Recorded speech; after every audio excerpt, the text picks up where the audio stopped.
الحمد للہ رب العالمین والصلاة والسلام علی سید الانبیاء وخاتم المعصومین واصحاب طیبین الطاہرین ولعنۃ اللہ علی اعدائہم الرافدین الکافرین المرتدین الی یوم الدین، اما بعد فاعوذ باللہ من الشیطان الرجیم، بسم اللہ الرحمن الرحیم۔ قاتلوا الذین لا یؤمنون باللہ ولا بالیوم الآخر ولا يحرمون ما حرم اللہ ورسولہ ولا يدینون دین الحق من الذین اوتوا الکتاب حتی یعطوا الجزیۃ عن ید وہم صاغرون۔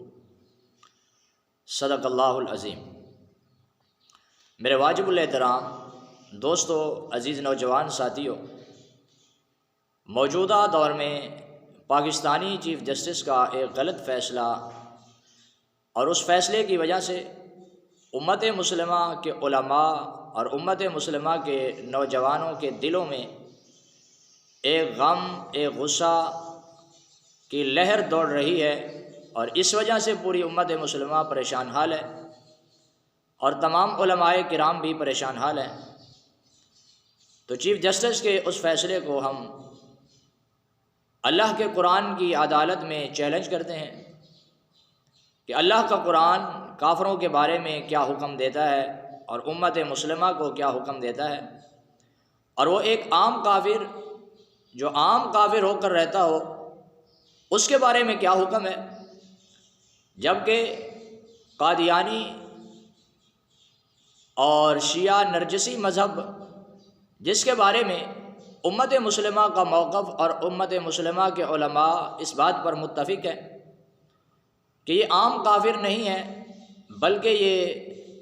زندیق اور مرتد ہیں۔ زندیق اور مرتد کا حکم جدا ہوتا ہے، اور ایک عام کافر کے بارے میں اللہ کا قرآن کیا حکم ارشاد فرماتا ہے۔ یہ سورۃ توبہ ہے،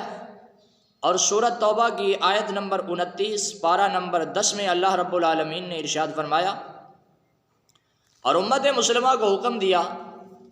فرمایا اگر کوئی عام کافر ہو اور مسلمانوں کی سرزمین پر رہے یا اپنی سرزمین پر ہو، مسلمان ان کے خلاف جہاد کرتے رہیں،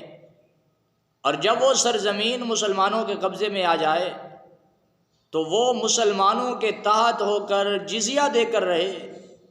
اور مسلمانوں کے شعار کا مذاق بھی نہیں بنا سکتا اور خود کو مسلمان بھی نہیں کہہ سکتا، اور مسلمانوں کے کنٹرول میں ذمہ بن کر اپنی عبادت اپنے عبادت خانوں میں کرے اور اپنی تبلیغ کی تشہیر بھی نہیں کر سکتا۔ اللہ رب العالمین نے قرآن کریم میں ایک عام کافر کے بارے میں یہ حکم ارشاد فرمایا، جبکہ قادیانی اور نرجسی مذہب اس کے بارے میں تو امت مسلمہ کا متفقہ فیصلہ اور فتویٰ موجود ہے، جس میں امت مسلمہ کے علماء نے اس بات کو اتفاقی طور پر بیان فرمایا ہے کہ ان دونوں مذاہب کا تعلق زندیق اور مرتدین کی فہرست میں ہے، تو اس کے بارے میں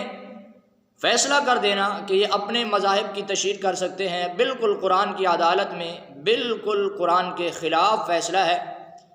تو اللہ رب العالمین نے سورۃ توبہ کی آیت نمبر 29 میں ارشاد فرمایا، اعوذ باللہ من الشیطان الرجیم، قاتلوا الذین لا یؤمنون باللہ ولا بالیوم الآخر، فرمایا ان لوگوں میں سے جن کو کتاب دی گئی ہے جو بھی خدا پر اور قیامت کے دن پر ایمان نہیں رکھتے، ولا یحرمون ما حرم اللہ ورسولہ، اور جن جن چیزوں کو اللہ اور اس کے رسول نے حرام کر دیا ہے ان کو حرام نہیں جانتے، ولا یدینون دین الحق من الذین اوتوا الکتاب حتی یعطوا الجزیۃ عن ید وہم صاغرون، اور دین حق کو دین نہیں سمجھتے، ان سے لڑتے رہو یہاں تک کہ وہ ذلیل و خوار ہو کر جزیہ دینے لگیں، حتی یعطوا الجزیۃ عن ید وہم صاغرون، کہ وہ امت مسلمہ کے کنٹرول میں رہ کر جزیہ دے کر مسلمانوں کی سرزمین پر رہ سکتے ہیں۔ یہ تو ایک عام کافر کا حکم اللہ کا قرآن بیان کرتا ہے، لیکن زندیق اور مرتد کا حکم تو اس کے خلاف ہے، اور اللہ تعالیٰ نے وہ بھی قرآن مجید میں بیان فرمایا ہے، اور ان دونوں فریقوں کے بارے میں امت مسلمہ کا متفقہ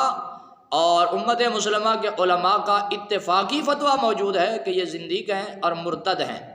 تو اس بارے میں ہم اللہ کے قرآن کی عدالت میں چیلنج کرتے ہیں چیف جسٹس کے اس فیصلے کو